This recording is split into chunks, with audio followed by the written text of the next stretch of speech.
Hafaday, good morning. The Committee on Health, Tourism, Military Affairs, and Senior Citizen now convenes this public hearing. Public hearing notices were given to the media. First notice on Thursday, December 6, 2018. Second notice on Tuesday, December 11th, 2018. For the record, today's Friday, December 14th, 2018. The time now was 8:21 a.m. The committee will hear and accept testimonies on Bill 380-34, which is relative to exempting from criminal and civil penalties those engaged in the home cultivation of medical cannabis and extending prohibition, restrictions, and limitations over the same. And Bill 378-34, an act to require an assessment of each position within the Central Operations Department of the Guam Legislature. I'd like to acknowledge Senator Luis Muña. Thank you, Senator, for joining me this morning. He's also a co-sponsor of Bill 380-34. We'll go ahead and start with Bill 380-34. I'd like to invite Ms. Andrea Pellicani and anyone else who wishes to provide testimony.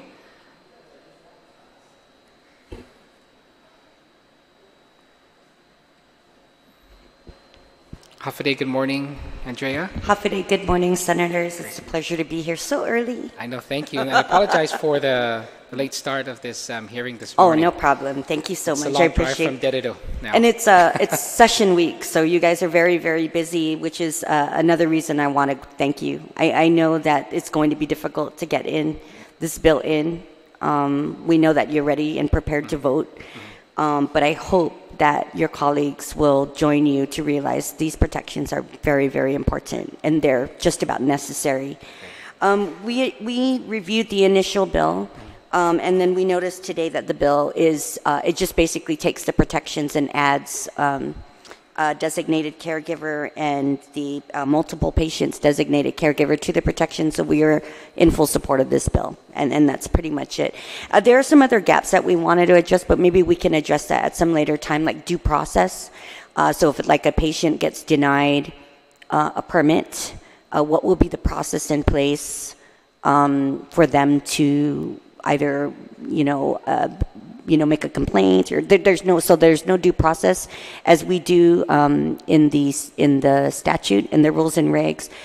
So if that's something that maybe can be considered at a later time for maybe public health to draft the due process, that's another thing I wanted to bring up. But really, just for today, this is critical. We are in full support.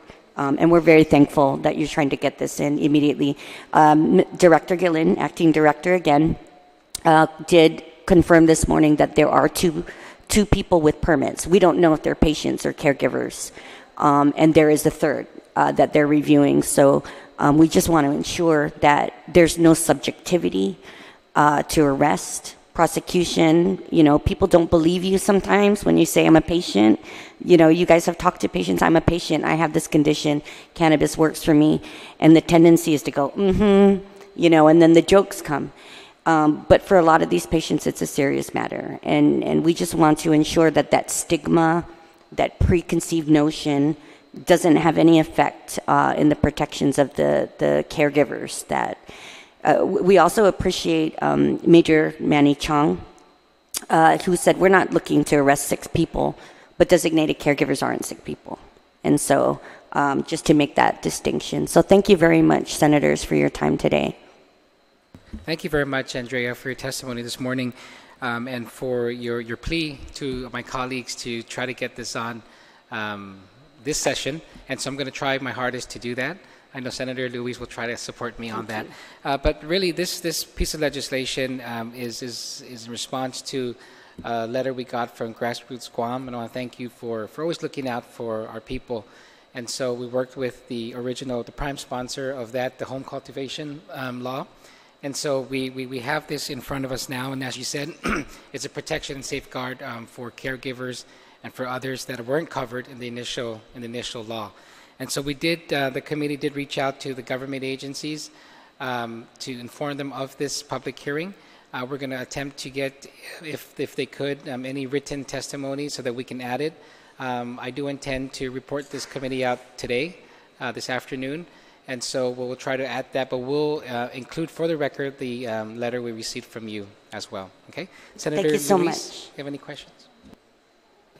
I just want to make a comment, actually no questions, but you know, as we go along with this process, you know, for the medicinal cannabis, we learn as we go, and I just want you to know and Grassroots to know that we really appreciate all of the input and the learning process. You know, you teach us something every single day and help us to understand how the program works. And so I really do appreciate you acknowledging the fact that we do have to protect the caregivers as well too. So this is a very good piece of legislation. Thank you so much for allowing us to put it forth.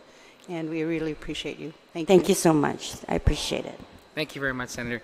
Again, thank you so much for your testimony today, but really your support throughout the years in trying to get us to move in the direction of getting our program stood up.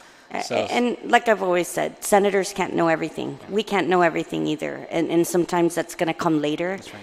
Sometimes lawyers will come in and say, oh, we have a problem with this language. It's problematic. And so this is going to be an evolving, process. And in any state that's enacted medical cannabis legislation, in any state that's enacted adult use legislation, even within the federal government, you see bills continuing to try to improve the program and make those changes. And so as long as we have a legislature that has an open door to listen, and really important, the commission to come together to say, what gaps do we need to close? That's what we're looking forward to as well. Thank Great. you again. Thank you. And you have Senator Luis here, who I know would always be following this in the next term. Thank you. And Senator Luis is a big advocate for patients, right. of course. Thank you so much. And to Paul, to John, to Janine, thank you again for being here. And it's probably my last public hearing to see you guys here on this issue. So, Jesus Masi, and Merry Christmas to you guys. Thank you very much. We'll now move on to the next item of the agenda, Bill 378-34, introduced by Senator Fernando Esteves. This is an act to require an assessment of each position within the Central Operations Department of the Guam Legislature. What this bill does, on behalf of Senator Esteves, is that it directs the Department of Administration and Civil Service Commission, in conjunction with the Executive Director of ILES Lieutenant Guahan, to conduct and submit to the Guam Legislature an assessment and recommendations for position description requirements, classification and compensation for each position within the Central Operations Department of the Guam Legislature, and include recommendations for appropriate positions to be placed in the classified service of the government of Guam no later than 120 days after the enactment of this act. And so really this is a measure that would move in the direction to start to ensure consistency within the legislative branch. And so on behalf of Senator Esteves, that's the sponsor statement on this measure. If anyone wishes to provide any testimony in the public, they may do so by providing that to my office. Being that there's no one here for this piece of legislation, we'll deem this Bill 378 has been publicly heard. There being no other items on the agenda, Senator, anything else you'd like to add? If not, we will adjourn this public hearing at 8:29 a.m. Still Masi, thank you.